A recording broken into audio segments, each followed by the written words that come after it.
गुरुजी, आप ये कहते हो कि हमारे जीवन में जो भी कोई आता है, पति या बेटा या जो भी कोई हो, तो जीवन में अगर उसके द्वारा हमें कोई कष्ट मिलता है तो वो पूर्व जन्म का कुछ होता है। तो क्या मुझे भी इसी वजह से मेरे पति से कोई कुछ भी जो भी कष्ट है या जो भी कुछ है वो मिल रहा है? क्या कष्ट देते हैं आपको?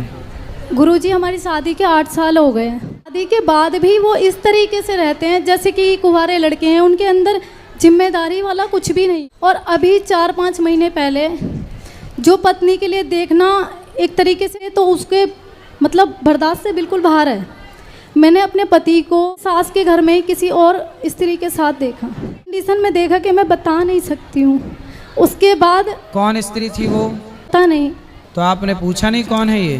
बंद कमरे में रात में थे, बस मुझे किसी तरीके से पता चला और जब मैंने गेट खुलवाया तो वो 2 दरवाजा थे के भाग गए। तो आप देख पाई उसको कि हाँ नहीं? देख लिया। तो कौन थी पता नहीं लग पाया? पता लगा वो वही मोहल्ले की थी, उनका कुछ उनसे था।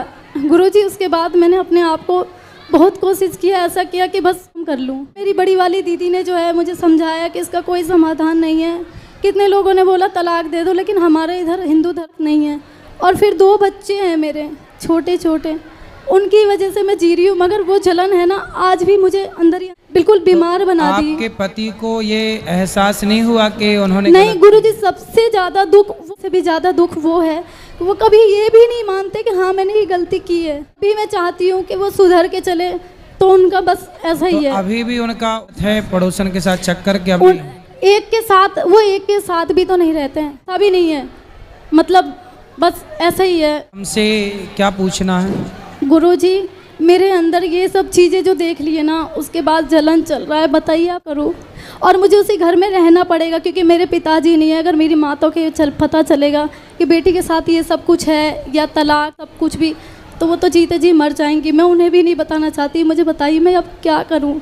आप बच्चों को पढ़ा लिखा के योग्य बनाओ और भगवान के आश्रित रहो। गुरुजी, ये सब चीज़ें चलता रहे। मेरी बेटी भी है, अब 8 साल की होने वाली है। ये सब चीज़ें तो बच्चों पे भी असर पड़ेगा। मुझे बताइए कि मैं क्या करूं? पति को लाओ हमारे पास। गुरुजी, ना तो वो भागे ना सुनते हैं। जो उसके जरिए मैं सोच रही हूँ कि उन्हें सुधार दूं, वो कुछ देखना भी तो नहीं चाहते हैं। वो पराई स्त्री के चक्कर में पड़ जाता है।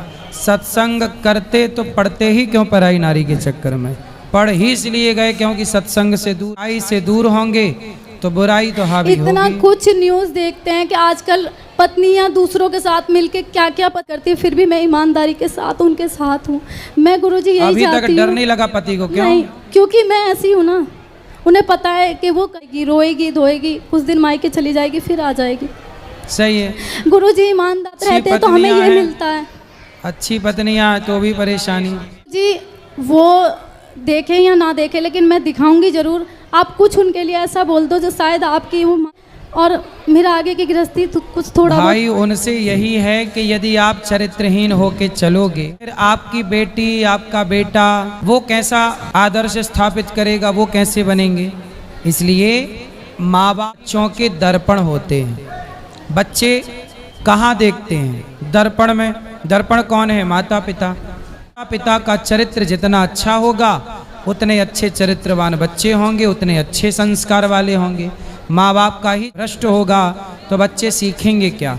इसलिए बच्चों से कम समाज में अच्छी संतान दे के जाइए। काम करिए जिस काम से आपका यश बढ़े। रावण ने भी पराई नारी के चक्कर में पड़ नाश कर लिया। अब आप पड़े हैं, इसलिए पराई स्त्री के चक्कर से बचना चाहिए। पर नारी पैनी छुरी सबसे खाए, धन हरे यौवन हरे और घोर नरक ले जाए। और गुरुजी, सबसे बड़ी बात यह है कि ये सब कुछ मेरी सासू माँ को पता है, फिर उनका सपोर्ट करते हैं। तो सास खुद चाहती है कि पड़ोसन आए? उन्हीं के घर में तो थे वो, उन्होंने चाबी दी थी। वो तो जेठानी सास का घर और आपका घर अलग अलग है? हाँ ना, हम लोग रेंट पे रहते हैं ना गुरुजी। हाँ। तो अभी एक छोटे वाले देवर की शादी नहीं हुई तो उनके साथ रहती हैं। उन्होंने खुद ही सबको अलग अलग मतलब सास का घर अलग है? हाँ, तो वहाँ लेके गए थे उस लड़की को। तो देवर मतलब सास बैठी पहरा दे रही थी उन्होंने, कोई आना जाए। वो जब चाबी लेने गए उस लड़की को जेठानी के घर पे, वो गई हुई थी ऐसे ही बैठने उठने, तो उन्होंने चाबी दे दिया। उनको बोलना चाहिए कि तुम्हारी फैमिली, तुम अपने घर जाओ बेटा, तुम यहाँ रात में मेरे घर पे क्यों रुकोगे, हम भी तो सोएंगे यहाँ पे। हाँ, गलत चीज में मेरी सास मतलब द्वारे पे सास बैठ के ताकती रहती है कोई आना जाए। मेरे गुरुजी। छोरा को डिस्टर्ब करने के लिए। और दूसरी बात ये है, उनको आज भी अगर मैं सही रास्ते पे ले जाना चाहती हूँ तो वो ये कहते हैं कि ये तो पागल है, इसकी बातों में मत चला कर। ये ऐसा ही है। कौन बोलता? किसको? आपको? हाँ, मैं पागल हूँ। और सास बहुत होशियार है जो अपने मैं छोरा पागल ही, को गुरुजी मैं पागल ही पड़ोसन तो के हूँ साथ कि सेट मैं करवाए इतना कुछ रखी है। देखने के बाद भी घर में रह रही हूँ। हैं? मैं पागल ही होंगी। बताओ, सासें भी ये कर रही हैं, अपने छोरा को पड़ोसन के संग सेट करा रही हैं। गजब की सास है। गुरुजी चलो, सास को सुनवाना ये सब, अक्कल आएगी बुढ़ापे में। नरक जाएंगे, भगवान में मन नहीं लग रहा बुढ़ापे में, छोरा को सेटिंग करवा रही है। बता। राधे राधे गुरुजी। जी जय श्रीमान नारायण।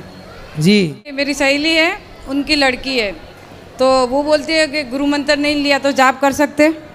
हाँ, जाप करो भगवान का नाम, और तुलसी माला से। जाप करो तुलसी की माला से। और मेरा 1.5 साल का नेती है, वो जो आप कथा में बोलते हैं मैया, वो कहीं भी हो तो दौड़ के टीवी के पास आता है। उनको बहुत अच्छा लगता है आप जब मैया बोलते, कथा भी सुनता है आपकी और राधे राधे भी बोलता है। सही है। बचपन उनको से राधे राधे आप भी। बिल्कुल, बच्चे को सार्थक राधे नाम राधे। है, सार्थक। सार्थक को राधे राधे। सार्थक और एक वेद सार्थक और